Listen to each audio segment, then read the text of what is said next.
So, Frieren Season 2 just finished, and I've been sitting with it for a bit before making this video because I wanted to actually say something worth saying. And honestly, this season gave me a lot to think about.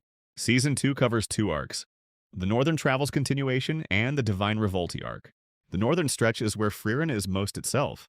Quiet roads, small towns, people with small stories that somehow leave a big impression. There's a dwarf who spent over 200 years hunting down a legendary liquor, only to find out it tastes awful. There's a ghost town that turned out to not be haunted the way anyone expected.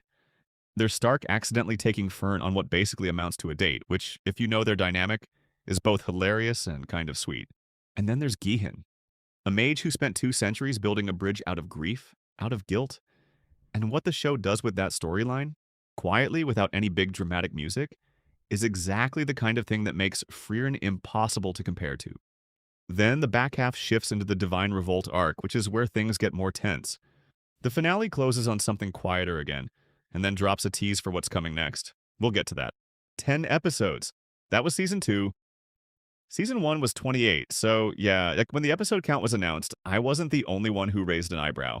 But before I get into that, I want to address something I keep seeing in the comments, on Reddit, everywhere really. People calling Frieren overrated. And honestly, I get where that's coming from. If you came into this show expecting a fantasy adventure, heroes, dungeons, big battles, power scaling, you probably felt let down. Because on paper, Frieren looks like that. Elf mage, party of adventurers. But that's not what Frieren actually is. Frieren is a slice of life show that just happens to be set in a fantasy world. The journey is the backdrop, not the point. The point is the people, the small conversations, the towns they pass through, the memories that linger long after someone is gone. If you sit down expecting Blue Lock or Demon Slayer energy, yeah, it's going to feel slow. It's going to feel underwhelming. But that's not the show being overrated, that's just a mismatch in expectations. And Season 2 actually makes this clearer than ever. 10 episodes, 2 stories per episode, and almost none of it is about the destination. It's about a dwarf who wasted 200 years chasing a drink, a bridge built out of grief, a date that neither character would call a date. These aren't filler moments, aren't filler.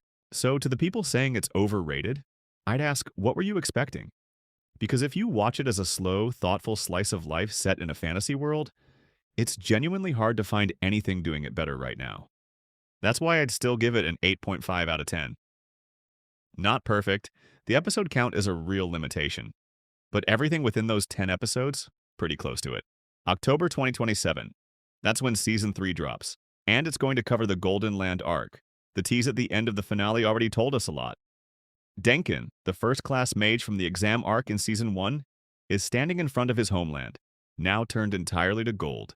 That image alone set something up that felt genuinely different from anything the show has done before. The villain coming in is mocked, described as the last and most powerful of the 7 sages of destruction. Essentially the final piece of the Demon King's inner circle that's still standing.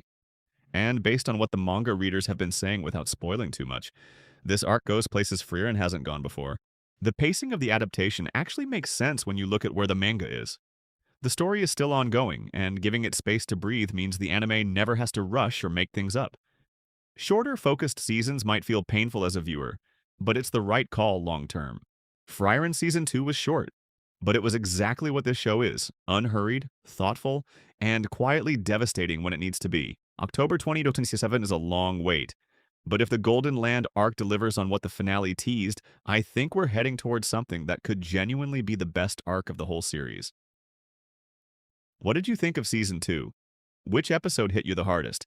Let me know down below, and I'll see you in the next one.